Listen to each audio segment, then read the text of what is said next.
जवानों को जोड़ो, दोनों एतबार से, सियासी एतबार से भी आपको अब मजबूत होना है। तलवे नहीं चाटने हैं किसी के, सियासत में आना गुनाह नहीं है, मुखिया मिंबर बनना गुनाह नहीं है, एमएलए एमपी का सपना देखना गुनाह नहीं है, बल्कि जस्टिस होना चाहिए। हुकूमत आपको इस्लाम ने सिखाया है।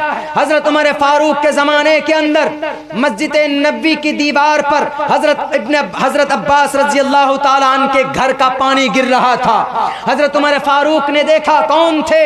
उस वक्त के पीएम थे, 22 लाख मुरब्बा मील के इलाके के पीएम प्रधानमंत्री उमर फारूक रजी अल्लाह ताला अन्हु थे। लेकिन हुकूमत कैसे होती है, सियासत कैसे होती है, इख्तिदार को कैसे चलाया जाता है, उमर फारूक के जमाने से सीखा जाए, सहाबाए किराम की जिंदगी से लिया जाए। उमर फारूक ने कहा, पानी गिर रहा है मस्जिद नबी में, इस परनाले को मेज़ाब को उठाकर फेंक दो यहां से। सहाबाए किराम ने वो अमल किया। हजरत अब्बास रजी अल्लाह ताला अन्हु आकर के कहा कि किसने ये काम किया? किसी ने कहा कि उमर फारूक ने, पीएम साहब ने किया। हजरत अब्बास डरे नहीं, हजरत अब्बास घबराए नहीं कि अरे उमर फारूक ने, अमीरुल मोमिनीन ने, पीएम साहब ने उखाड़ कर फेंका है, अगर कुछ बोलेंगे तो हथकड़ी लग जाएगी। नहीं, उस वक्त के हजरत उबय बिन काब रजी अल्लाह ताला अन्हु जो जस्टिस ऑफ मुस्लिम थे, उनकी अदालत के अंदर केस दायर किया, एफआईआर किया, फर्स्ट इंफॉर्मेशन रिपोर्ट दाखिल किया। हजरत ने बुलाया, एक तरफ कटघरे में खड़े हैं उमर फारूक, दूसरे तरफ खड़े हैं हजरत अब्बास रजी अल्लाह ताला अन्हु। अपना हक लेने के लिए मैदान में आए कि नहीं आए?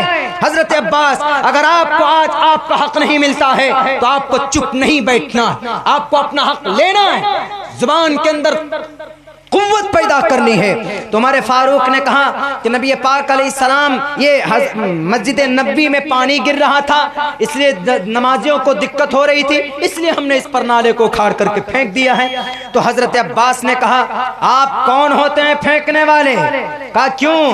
कहा मोहम्मदुर रसूलुल्लाह के कंधे पर मैं खड़ा होकर, आप अलैहिस्सलाम नीचे खड़े हुए और कहा कि चचा आप खड़े हो जाइए मेरे कंधे पर और इस परनाले को लगाइए। मोहम्मदुर रसूलुल्लाह के जमाने से लगा हुआ है, किसी ने नहीं उखाड़ा, अबू बकर ने नहीं उखाड़ा, मोहम्मदुर रसूलुल्लाह ने नहीं उखाड़ा।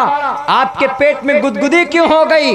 उमर फारूक ने कहा, हजरत काब, उबय बिन काब रजी अल्लाह ताला ने कहा, हजरत अब्बास से कोई दलील है, कोई प्रूफ है?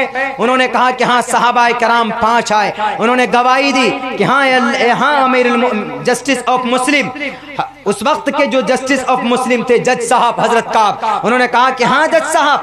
5 सहाबी ने गवाही दी कि मोहम्मदुर रसूलुल्लाह के कंधे पर खड़े होकर अब्बास रजी अल्लाह ताला ने यह परनाला लगाया था। तो गवाही सुनना था, सामने आना था। उस वक्त के 22 लाख मुरब्बा मील के इलाके के पीएम के पांव तले से जमीन खिसक गई, कांपने लगे कि कहीं अल्लाह मेरी गिरफ्त ना कर ले। फौरन जाकर माफी मांगते हैं एक सहाबी से, कौन? उस वक्त के अमीरुल मोमिनीन, 22 लाख इलाके के अंदर जिनकी हुकूमत थी। उन्होंने कहा कि मुझे माफ कर दीजिए, मुझसे गलती हो गई, चलिए आप चलिए, मैं दोबारा लगा देता हूं। तो उमर फारूक रजी अल्लाह ताला अन्हु खड़े हुए और कहा कि मेरे कंधे पर खड़े होकर के आप इस परनाले को लगाइए।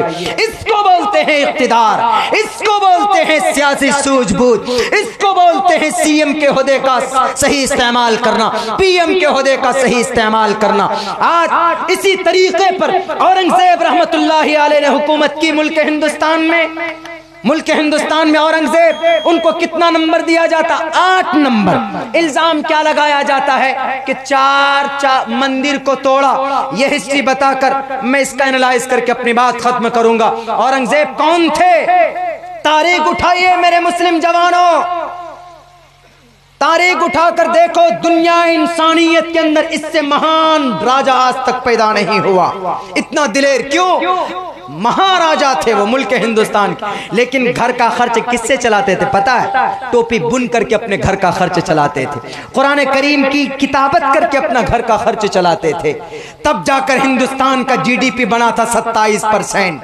आजकल के 10 लाख का सूट नहीं पहना था आजकल के लीडर की तरह, 3 लाख का पेन इस्तेमाल नहीं किया था, 50 करोड़ रुपए खर्च करके बॉडीगार्ड नहीं रखे थे। औरंगजेब ने अपने तन मन धन पेट काट काट कर हिंदुस्तान को अखंड भारत बनाया था।